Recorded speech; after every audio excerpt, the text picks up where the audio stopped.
ಸ್ನೇಹಿತರೆ, ಎಲ್ಲರಿಗೂ ಶ್ರೀ ಸಾಯಿ ಚಾನಲ್ಗೆ ಸ್ವಾಗತ. ನಾನು ನನ್ನ ಹಿಂದಿನ ವಿಡಿಯೋದಲ್ಲಿ ಶ್ರೀ ಸಾಯಿ ಸಚ್ಚರಿತ್ರೆಯ 49ನೇ ಅಧ್ಯಾಯವನ್ನು ತಿಳಿಸಿದ್ದೇನೆ. ಈಗಿನ ವಿಡಿಯೋದಲ್ಲಿ ಶ್ರೀ ಸಾಯಿ ಸಚ್ಚರಿತ್ರೆಯ 50ನೇ ಅಧ್ಯಾಯವನ್ನು ತಿಳಿಸಿಕೊಡುತ್ತೇನೆ. ಶ್ರೀ ಸಾಯಿ ಪಾದದ ದರ್ಶನ. ಶ್ರೀ ಗುರುಭ್ಯೋ ನಮಃ. ಬಾಬಾ ಅವರನ್ನು ಕಂಡೊಡನೆ ಸ್ವಾಮಿಯವರು ತಮ್ಮ ಗುರುಗಳನ್ನು ಕಂಡಂತೆ ಸಂತೋಷಪಟ್ಟರು. ಕಣ್ಣುಗಳು ಮಂಜಾದವು, ಗಂಟಲು ಕಟ್ಟಿತು. ಬಾಬಾ ಅವರ ಪಾದಧೂಳಿಯಲ್ಲಿ ಹೊರಳಾಡಬೇಕೆಂದುಕೊಂಡರು. ಬಾಬಾ ಅವರ ಬಳಿ ಹೋದಾಗ, ನೀನು ಮನೆಗೆ ಹೋಗು, ನನ್ನ ವೈಭವ ನನಗೆ, ಪುನಃ ಬರಬೇಡ, ಹೊರಡು ಎಂದರು. ಸೋಮದೇವರಿಗೆ ಭಯ, ಆಶ್ಚರ್ಯಗಳಾದವು. ಎಂತಹ ಜ್ಞಾನಿಗಳಿವರು! ತನ್ನ ಅಹಂಕಾರದ ತಪ್ಪಿಗೆ ತಕ್ಕ ವರ್ತನೆ, ಹಾಗೆ ಇದೇ ಆಶೀರ್ವಾದ ಪಾಠ ಎಂದು ತಿಳಿದರು. ನಾನಾ ಸಾಹೇಬರ ಅನುಭವವು ವಿಚಿತ್ರವಾಗಿತ್ತು. ಒಂದು ಸಲ ನಾನಾ ಭಗತ್ ಮಾಹ್ಲಾಸಾಪತಿ ಹಾಗೂ ಬಾಬಾ ಅವರು ಮಸೀದಿಯಲ್ಲಿ ಕುಳಿತಿದ್ದಾಗ ಬಿಜಾಪುರದಿಂದ ಮುಸಲ್ಮಾನ ಭಕ್ತನೊಬ್ಬನು ತನ್ನ ಪತ್ನಿಯೊಂದಿಗೆ ಬಾಬಾ ಅವರ ದರ್ಶನಕ್ಕೆ ಬಂದನು. ಆಕೆ ಘೋಷ ಧರಿಸಿದ್ದಳು.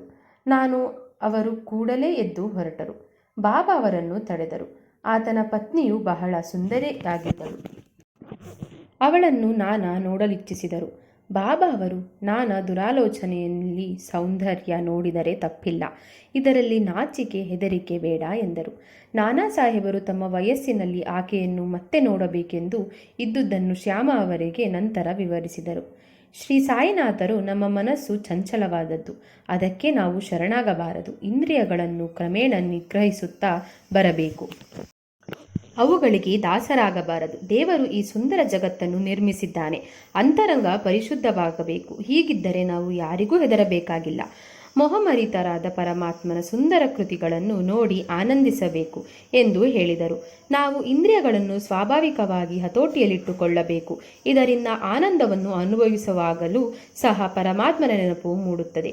ನಮ್ಮ ಹೊರಗಿನ ಇಂದ್ರಿಯಗಳನ್ನು ಹತೋಟಿಯಲ್ಲಿರಿಸಿಕೊಳ್ಳದೆ ಮನಸ್ಸನ್ನು ಧರ್ಮ, ಅರ್ಥ, ಕಾಮ, ಮೋಕ್ಷಗಳಲ್ಲಿ ಸಿಲುಕಿ ಜನನ ಮರಣಗಳೆಂಬ ವ್ಯೂಹದಲ್ಲಿ ನಮಗೆ ತಪ್ಪಿಸಿಕೊಳ್ಳಲು ಅಸಾಧ್ಯ. ನಾವು ವಿವೇಕವನ್ನು ನಮ್ಮ ಸಾರಥಿ ಹಾಗೂ ಮಾರ್ಗದರ್ಶಕವಾಗಿ ಮಾಡಿಕೊಳ್ಳಬೇಕು. ಇದರಿಂದ ನಾವು ಎಂದಿಗೂ ತಪ್ಪು ಹಾದಿ ಹಿಡಿಯುವುದಿಲ್ಲ. ಇಂತಹ ಸಾರಥಿಯಿಂದ ನಾವು ಶಾಂತಿ ಸಾಗರವಾದ ಸಾಯಿ ಪಾದವನ್ನು ಸುಲಭವಾಗಿ ಸೇರಬಹುದು ಎಂಬಲ್ಲಿಗೆ ಶ್ರೀ ಸಾಯಿ ಸಚ್ಚರಿತ್ರೆಯ 50ನೇ ಅಧ್ಯಾಯವು ಸಂಪೂರ್ಣವಾಯಿತು. ಶ್ರೀ ಸಾಯಿನಾಥಾಯ ನಮಃ. ನಾನು ನನ್ನ ಮುಂದಿನ ವಿಡಿಯೋದಲ್ಲಿ ಶ್ರೀ ಸಾಯಿ ಸಚ್ಚರಿತ್ರೆಯ 51ನೇ ಅಧ್ಯಾಯವನ್ನು ತಿಳಿಸಿಕೊಡುತ್ತೇನೆ.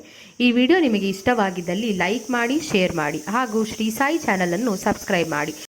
ಶ್ರೀ ಸಾಯಿನಾಥಾಯ ಮಂಗಳಂ.